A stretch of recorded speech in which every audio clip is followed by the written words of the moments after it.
ఈరోజు నేను లంచ్కి గోంగూర రైస్ చేస్తున్నాను. ఫస్ట్ స్టవ్ ఆన్ చేసుకొని కడాయి పెట్టుకొని ఒక 2 స్పూన్స్ అయితే నెయ్యి వేస్తున్నాను. నెయ్యి వేడైపోయింది. సన్నగా కట్ చేసుకున్న వెల్లుల్లి ఒక 1 మినిట్ ఫ్రైగా వేసుకొని, వెల్లుల్లి ఫ్రై అయిపోయింది.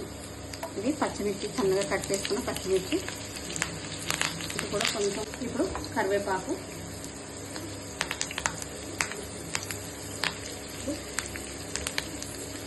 కొంచెం కాజు,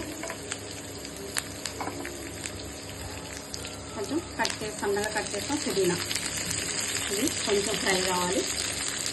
ఇప్పుడు ఇవి ఫ్రై అయిపోయి కొంచెం పసుపు, దీనికి కూరకు సరిపడగా కారం. నేను ఆల్రెడీ గోంగూర ఉడకబెట్టి పేస్ట్ చేసుకున్నాను. ఇది పులుపు తక్కువ ఉంటే కొంచెం నిమ్మకాయ కూడా యాడ్ చేసుకోవచ్చు. ఇది అయిపోయింది గోంగూర. ఇప్పుడు స్టవ్ ఆఫ్ చేసుకొని ఇప్పుడు అన్నంలో గోంగూర పేస్ట్ వేసి మొత్తం కలిపేసుకుంటాను.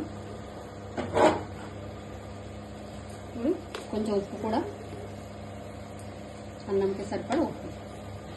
ఇది అన్నం మొత్తం కలిపేసుకున్నాను. ఇప్పుడు స్టవ్ మీద ఒక 5 మినిట్స్ దమ్ముకు పెట్టుకోవాలి. కొన్ని కట్ చేసుకున్న మ్యాంగో పీసెస్ ఉన్నాయి, అవి వేసుకుంటాను. ఒక 5 మినిట్స్ దమ్ముకు పెట్టేస్తే గోంగూర ఫ్లేవర్ అంతా పట్టుకొని టేస్ట్ చాలా బాగుంటుందని. ఇది రెడీ అయిపోయింది. ఒకసారి కలుపుకొని ప్లేట్లో సర్వ్ చేసేసుకున్నాం.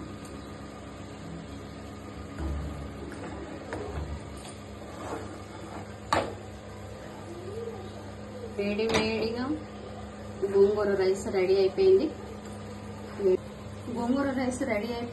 నచ్చితే మీరు కూడా ట్రై చేయండి. నెక్స్ట్ వీడియోలో కలుద్దాం.